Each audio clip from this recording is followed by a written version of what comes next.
Sveiki bičiuliai, šį kartą susigundžiau gerų orų ir šeštadienį išėjau į mišką pasivaikščioti ir tikrai sumašiau nufilmuoti vaizdelį, nes tikrai nuostabus oras, lengvas šaltukas ir saulė, ne vieno debesėlio ir jau kvepia pavasariu.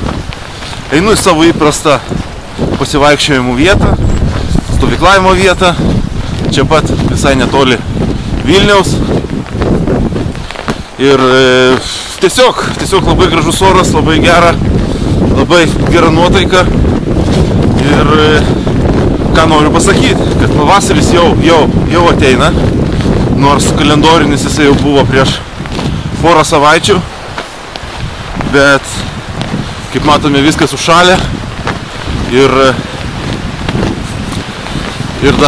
dar vis kaip ir žiema, nors dienos ilgos, šviesu ilgai, oras kaip ir turėtų pabiškį šiltėti, taipogi jau visai, jau žilgo, gal netgi ir dabar reiktų jau pabandyti pradėti rinkti medžių sulą, beržų klevų sulą.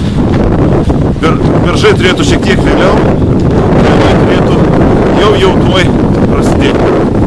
Taip, kad nepramiegokite šios geros gamtos gerybės. Tai va, kitas dalykas, einu į savo, kaip čia pasakyti, pabėgimo vietą, savo personalę, susirastą vietelę, pastovyklauti per naktį, ar šiaip dieną išbėgti, jei nėra daugiau laiko.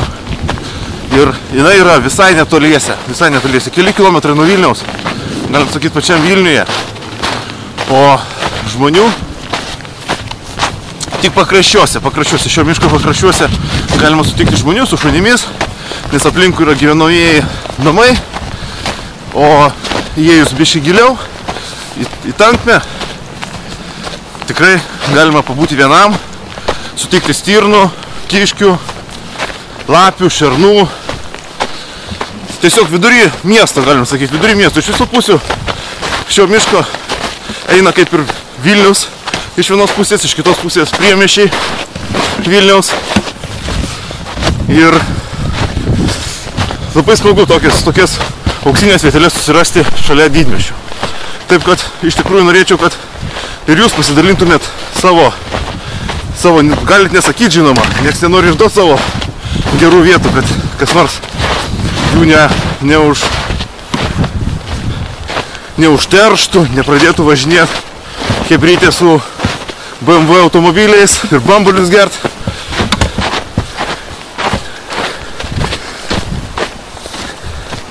Štai mes jau šiek tiek paėjo toliau, jau sunkiau eit, kadangi ir pats kelias, jeigu už manęs matosi, toksai, matosi su slidėm kažkas čiuožęs, bet prieš geras 2 savaitės eita kažkada tais, bet senokai. Tai va, jau nebetoliesi mano vietelė, taip pat aš ją jums aprodysiu.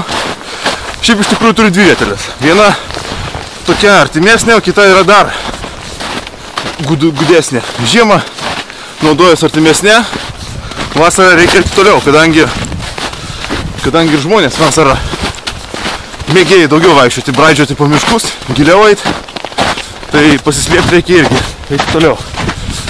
Čia, aišku, stovyklautojų nebūna, ateina žmonės tik tai taip pasivaikščiot. Nu, pakol kas nebūna, ačiū, norėčiau, kad ir nebūtų daugiau. Tai vat, netoliese jau ta vietelė, taip kad, tarp kitko, jeigu kas galėtumėt, netingit, būtų labai smagu, jeigu padarytumėt, susuktumėt filmuką apie savo vietą, nepasakodami kur, ten tiksliai, koordinatės ir taip toliau, bet parodykite, jeigu turite tokią vietą, kur pastoviai einate pasibūti per naktį, galbūt dienos metu iki vakaro, kaip kam išeina. Tai štaigi, aš jau atvykau. Štai šiek tiek pakeliu visą kamerą, apsisuku ratuku Ten laužavietė matosi buvusi. Tai čia vat yra ta žeminė vieta, o vasarinė vieta, tai tenais už to kalniuko, čia yra dar didesnė tanklynas, už to kalniuko užlipu, dar vienas kalniukas ir ten vat yra jau ta vieta, kur ir vasarą tavęs niekas negirdi. Rėkt gali kiek nori, jau tavęs niekas neišgirs. Tai tiek šiam kartui. Taip kad, jeigu kas netingit, tikrai parašykite mums, atsiųskite reportažėlį kokį nors apie savo vietą, kaip jūs ją įsirengę, kaip jinai maždaug atrodo. Juk nesunku paimti telefoną, pafilmuoti. Minutę laiko, pusantros minutės, aprodyti, papasakoti apie savo vietą. Būtų labai šaunu, iš tikrųjų. Tai tiek, iki kito karto, bičiuliai.